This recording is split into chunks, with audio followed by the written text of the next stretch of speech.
The Honorable, the Chief Whip of the Opposition.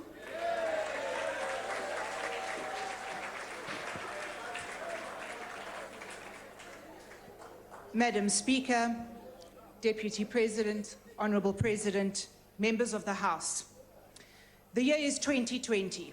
It is a new decade, a new year, and still South Africa remains in the grips of an economic crisis. A crisis of ethics in our government, a parliament in crisis based on ideology trumping the culture of pragmatism, a crisis in safety as South Africans live in constant fear for their lives. Today, Mr. President, is not a good day to be a South African. Honourable Makharule, you and your party birthed the monster that is the EFF. They are the snake that has turned, and now they are trying to eat you. I have sat in your committee, sir, and I have watched you cozy up to your Gucci revolutionary buddies. The country isn't blind. We see your secret meetings with the fascists in order to get support for the change of the Constitution. But let me make one thing very clear. You and the fascists can argue about who is the lion and who is the tiger. We are going to stay the wolves because we will not perform in your circus.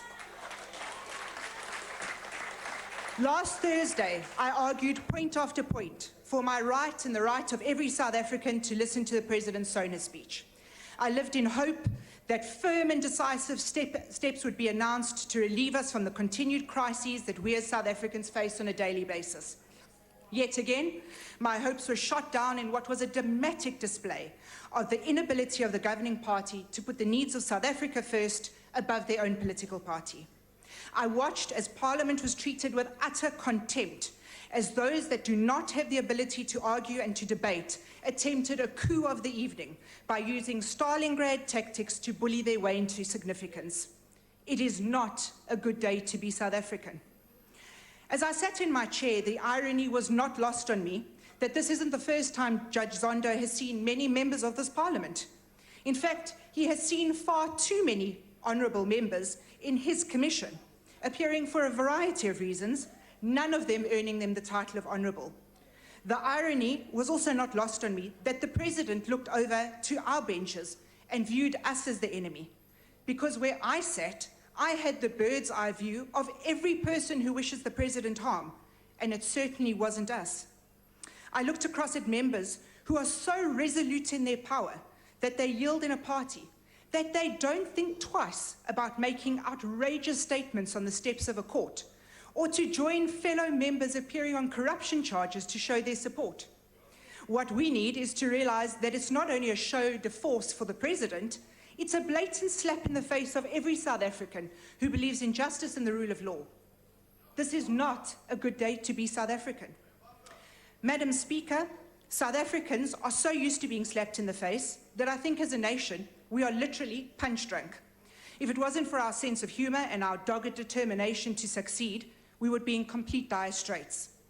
While I think it's really funny and genius in its creation, I don't think that as South Africans we can be proud of the fact that a television advert teases our government by calling it Mzansi-Poli, where you can beat the game that's been playing you. South Africans shouldn't feel like their government is playing them. But let's be honest, what else can they think? We now depend on apps on our phones to tell us when the electricity will be on. And how can we forget in December 2019, when Honourable the country... Mazzone, please take your seat. Is it a point of order, Honourable Mkhize?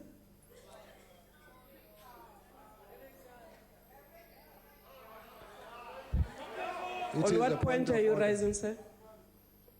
I'm rising on the point 14S of the joint rules of debate.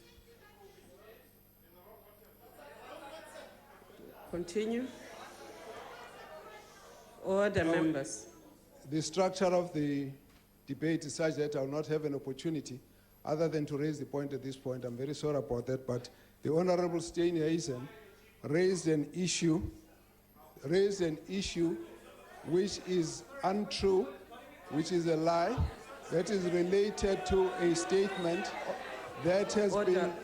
Point of order. The statement... Please take your seat.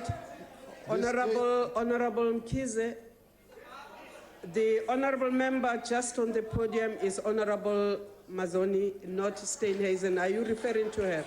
No, the honorable member is the chief whip of the party. The leader of the parties made a point and sat down. I need to put it on record. I'd like you to investigate on the basis of Rule 14G and ask the I member will to rule, withdraw. honorable members, give me a space. I'd like you to investigate in terms of Rule 14G and ask the member to withdraw, because the statement was withdrawn by the newspaper that made it, and you retracted it when the matter was taken to the press ombudsman. The member knows, and it has to be raised now because it's relevant to the debate. We cannot proceed unless that member has been made to deal with the issue. Honorable Mkize, can I respond to the point you are making? I cannot make that ruling now because I did not witness or hear what the honorable member said. This debate continues tomorrow. We will look at the recordings. We will then be able to rule on the matter. But at this point, we cannot do so. Honorable member. Speaker. Sorry, Madam Speaker. Honorable Steenhuisen. Madam Speaker, the rules of the House are very specific. A point of order must be taken at the time of the transgression.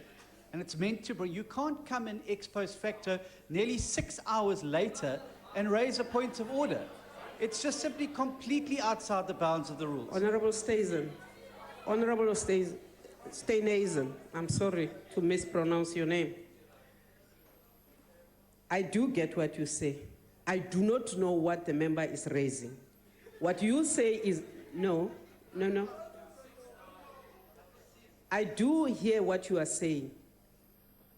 But I still want to satisfy myself, and I will rule. If the honorable member is right, I will rule. Whichever way, I will rule. I have never been scared to make a ruling which is direct in this House. Please give me that space. Madam I get your point on the time lag. I do acknowledge that. But I do not know what the honorable minister is on about. Well, neither do I, Madam Speaker. But I would say that what you do now is you create a precedent going forward, which means that people in this House can get up and raise points of order hours after a speaker has finished. The point is that you're meant to be able to call the person to order.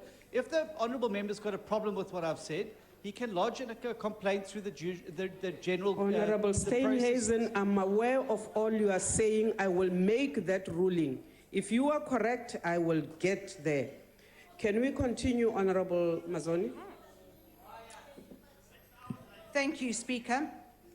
The honourable member would do well to check on Twitter. Honourable Malema posted screenshots of a WhatsApp group that the ANC website, so maybe the member should join that WhatsApp group. So, back to where I was. We now depend on apps on our phone to tell us when the electricity will be on.